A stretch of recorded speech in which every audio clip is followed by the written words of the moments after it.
dated a murderer. I had gotten out of an 8-year abusive relationship and met someone on a popular online dating app.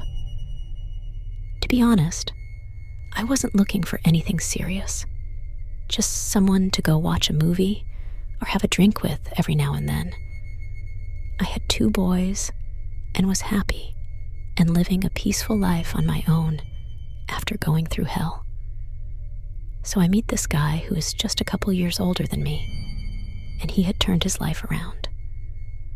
When he was younger, he used to be in gangs and drugs, and now he was into working out and staying really fit and doing family stuff. I guess you can say I felt protected by him. He was a hard worker, self-sufficient, had a son, and he loved going to the gym every day. I myself had kind of a crazy past, but overcame, and so we seemed like a good fit. We would go to dinner, movies, normal dating stuff, but he eventually wanted to spend more and more time together, and I was having trouble giving up all my free time for him, and he would get angry about this, like really angry. After being with a controlling, possessive asshole for so long, this was obviously a red flag. And after 3 months, I told him I didn't want to see him anymore. He said he needed to confess something to me. He admitted to me that he was using steroids, and that was the reason for his mood swings. He cried and said he was sure that was the reason and was willing to stop if it meant he could have another chance. And I obliged, but only under the condition that we remain friends. Things were okay for a while. We saw each other maybe every other week, and he started wanting to see me every week, to which I told him that I was not interested in being anything other than friends at the moment, since I was not ready for a relationship. He tried to talk me into giving him another chance, but I just didn't find myself interested in him a romantic way. And so, I insisted that we just be friends. I stopped talking to him because I got mad at his insistence that we still talk every day, since he said that's what friends do. He would always ask about my whereabouts and ask for pictures of who I was hanging out with. And I told him that this is not what friends do. And he just insisted that he just innocently wanted to see what I was up to. Fast forward 6 months later, and I hadn't spoken to him at all within that time. I was happy and living my life. And on one particular night, when my youngest son was at his dad's, I went out to a local bar with friends.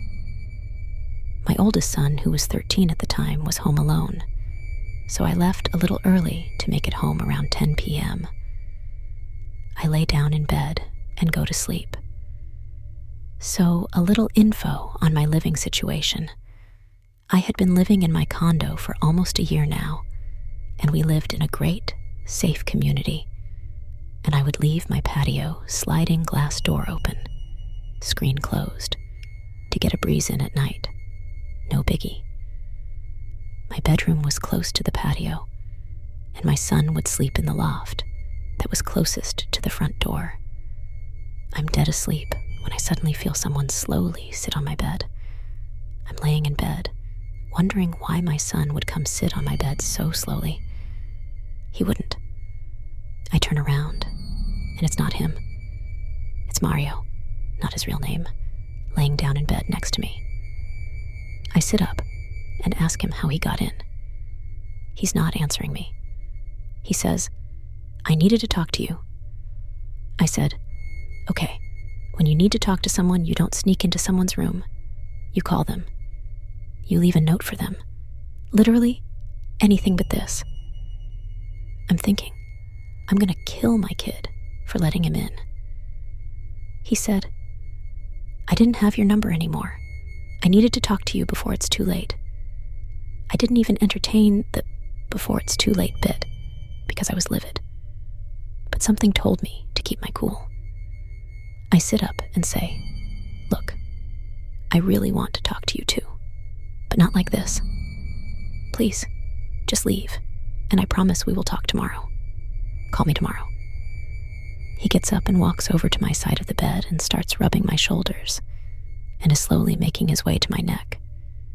He says, "Do you really want to talk?" I look him in the eyes and say, "Yes, I've been wanting to talk to you, but not like this. Please, call me tomorrow." He stares at me while rubbing my neck and goes down to my shoulders and lets go. Says, "Okay." This motherfucker proceeds to exit through my patio door and jumps my patio wall, which tells me that is exactly how he got in.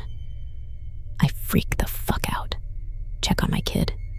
He had no idea what was going on, locked all my doors, and I don't sleep the rest of the night.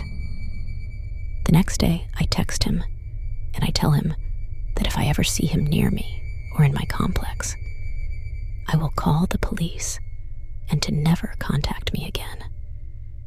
If you're wondering why I didn't call the cops to begin with, I knew he had a gun, so I was scared of being retaliated against for being a snitch, and B, I figured if I called the cops, they would probably not do much or just let him out.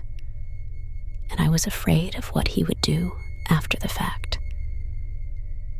Either way, he left me alone, and I didn't hear from him for years. 4 years later, I'm going through Facebook, and I see his face in People You May Know.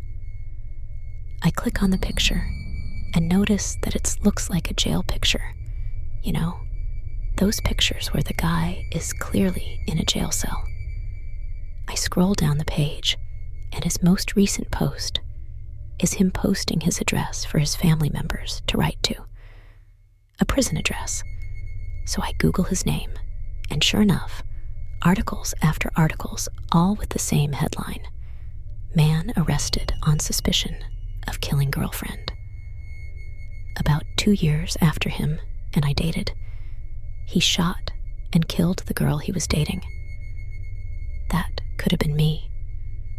And I feel like shit thinking if there was anything I could have done to stop him. Even scarier thought is that he only got 12 years for her murder.